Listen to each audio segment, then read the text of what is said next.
Welcome to my Town Hall Level 3 Clash of Clans guide. This is Intergrid, and I'm going to be discussing various tips for Town Hall Level 3. I'm going to be discussing the new buildings that you get at Town Hall Level 3, and I'm going to be discussing my base layout. I'm going to start with my tips. My first tip is watch my Town Hall Level 2 video guide. It discusses a lot of key and core values that are applicable to pretty much almost all Town Hall levels. So do watch that. It is very helpful. And I'm going to discuss a couple tips that I pretty much just review these. One of them is watch your gems, don't spend them. You can only get them through clearing obstacles and achievements. So save those gems, because getting these builders is by far more beneficial than filling your storages, boosting your barracks, collectors, and boosting your finishing buildings. So save those gems.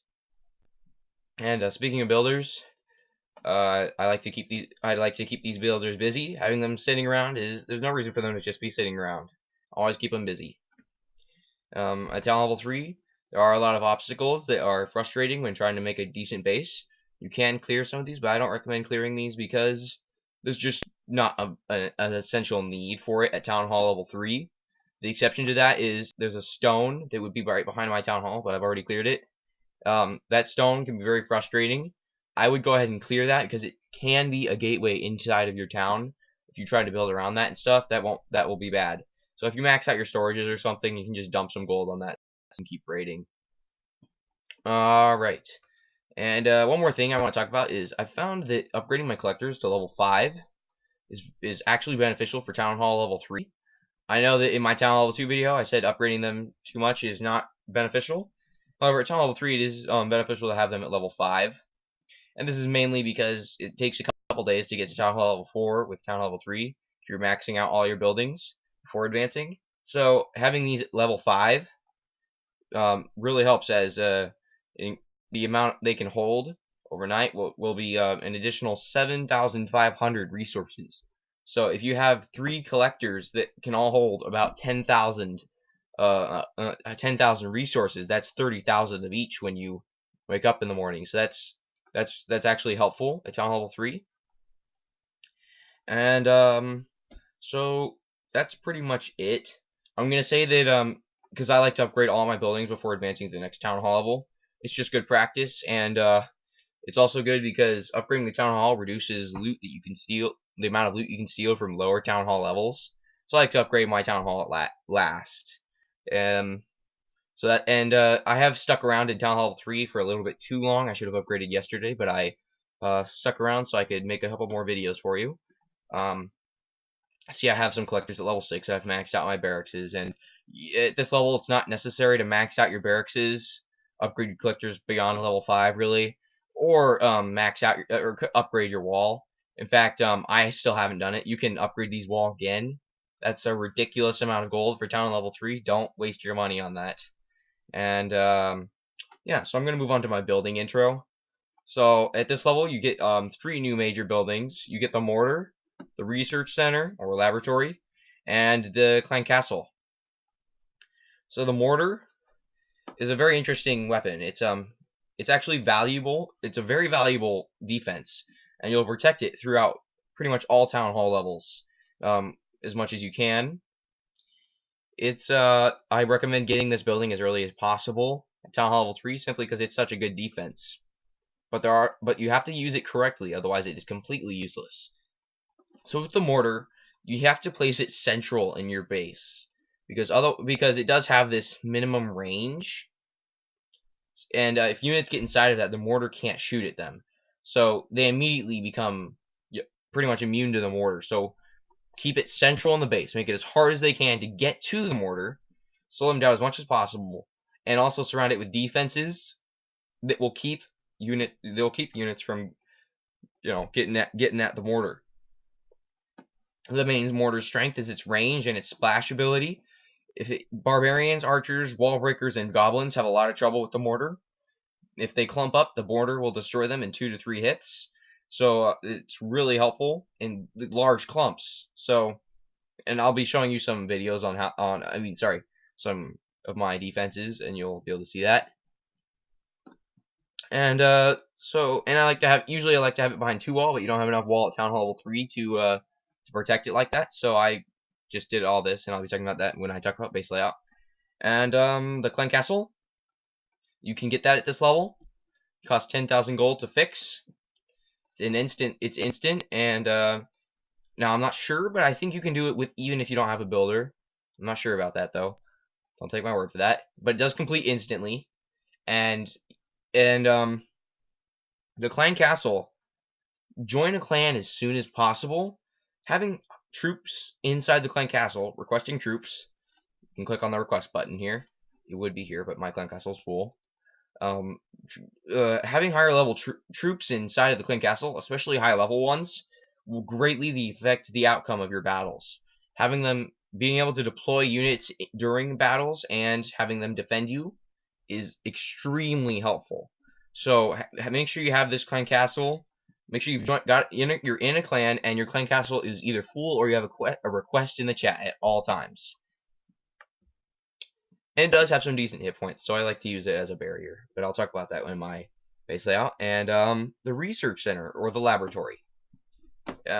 This building is interesting. It is expensive. It's 25,000 elixir to purchase, and it's 50,000 to upgrade the barbarians, the archers, and the goblins. Now, a few things about the research center or the laboratory. Sorry. The main thing is you don't have to get this really early because you're going to be probably you're going to be upgrading your barracks with your elixir and stuff. But once you start to find yourself with spare elixir, go ahead and get this because it's 30 minutes to construct, so that's not too bad. And the research inside is very expensive. So if you have you're going to overflow on elixir way earlier than you are on gold. So it's just helpful. And now, upgrading archers, I would recommend having barbarians as soon as possible once you get the research center. Archers and goblins aren't so necessary. They're extremely expensive, and you won't be using them at this town hall level. And I'll discuss that when I make a farming guide for town hall level 3. But and that's pretty much it for the building intro. There's no reason to protect the laboratory, the Clan Castle at this level. So put them outside your walls. They're good barriers. And now I'm going to talk about my base layout. So, like I said before, my mortar is positioned in the very center of my town. It can reach pretty much everywhere. So no matter where they deploy units, my mortar will be able to pretty much hit them. It's particularly difficult. It will deter. See, now the idea with this base here is it will deter the majority of players from attacking you. It would be very hard to 3-star this base, even 2-star it, with the mortar position and the cannons and archery tower position. So most players will not attack this base in the first place. And the main reason for that, like I said, is the mortar positioning. A lot of players, town level 2, town level 3, and even town level 4 are afraid of the mortar. So having this good position will decrease the amount of raids you will have by a lot. So I do have this behind a wall. That's so units will not be able to directly get to the mortar. They'll have to kind of just destroy a lot of these buildings before getting to the mortar. That exception to that is archers and wall breakers and giants. And let's see. And another thing is I have my town hall and all these buildings over here. So even though I don't have a second wall protecting this mortar on this side, having these buildings here will help a lot. The town hall has very high hit points, so having it right here as a literal barrier, a literal wall, will greatly improve the performance of this mortar. Now I'm going to talk about my storage positioning. A lot of players are confused that I put my storages outside. The reason for that is there's not enough. You don't have enough wall at town hall level 3 to put your storages inside your wall. I would have rather have my defenses on the inside than my storages, and the main reason for that is because they will be able to greatly protect those storages more. They'll be able to protect them more from the inside than on the outside. So it's just going to help you. And like I said, having the defenses positioned like this will deter a majority of the players, so you won't get attacked in the first place, which is convenient. And another thing, about the storages is there is one storage inside here. I did manage to squeeze a storage in here. This storage is interchangeable. You can put the gold storage there if you need gold, or electric storage here if you need elixir. Okay, so and then the town hall. A lot of players are confused that I put my town hall outside. They think that they say that I'm going to lose trophies, and that's true. You do lose some trophies, but the mortar is protecting this building, so people aren't going to be able to get that town hall in the first place. Usually, they'll usually get stuck and they'll all die pretty much. And another thing is, with the town hall out here, even when it does get destroyed, you get a free 12-hour shield. So and it's the 12-hour shield is really helpful, especially if you're going to bed or something, and you don't want to leave your town vulnerable. Having that 12-hour shield is very, very helpful.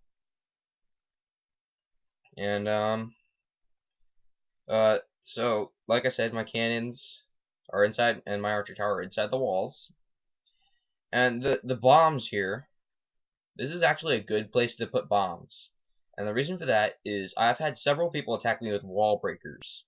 Now, most people who attack with wall breakers are not going to get very far. Well, they actually, never mind, scratch that. Any players with wall breakers will pretty much clear your base, because they're willing to spend a bunch of elixir on something that they're really not going to gain much from. So, but however, as a defense to that, I put these bombs here. A lot of players are going to try to bust into and get this mortar. And when a player drops wall breakers up here, they're going to run down here, go in between this town hall and the barracks, and go right for this wall. That's what I've had happen several times. And these bombs are put together, and they're just strong enough to destroy those wall breakers. So that will almost completely, that'd be very frustrating for the player. Usually they're reinforced by giants or barbarians, so that will pretty much destroy their attack. In the case, unless they have a lot of giants. If they have a lot of giants, then they can take out this base. But if not, then that will deter the player. So that's pretty much it for base layout. I'm going to show you a couple defense logs though. So I'll show you when I won and when I lost. Alright, so this is a good example of an attack. Now, the main reason I lost this attack was because he dropped these giants over here and took out my archer tower, but he then dropped a balloon, and I couldn't stop that balloon without an archer tower, so he pretty much killed me. I mean, this is a level, see, that's like a level 4 balloon. Level 3 or level 4 balloon, so that's going to pretty much destroy me right there. There are some players who do have, and that's when Clan Castle units come into handy. And I mean, this could be you if you had a member willing to donate a balloon to you. You could take out pretty much any base with that if you used it carefully.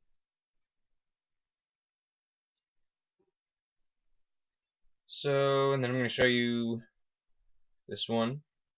A lot of players actually aren't that very good at farming at this level, or even fighting at all at this level. So you will occasionally have units they'll do that, and so you'll see the mortar is going to be pounding on these guys, and you'll see the splash damage. Look at all those guys already have red health. The bombs kind of were wasted there, and I have my Clan Castle units coming out to help me. They did make a difference in this battle, as you'll see. Dropped his giants down here. Giants have very low attack, so if they're not reinforced heavily, then they will be stuck on these walls. I'm going to speed this up because it's obvious what's going to happen.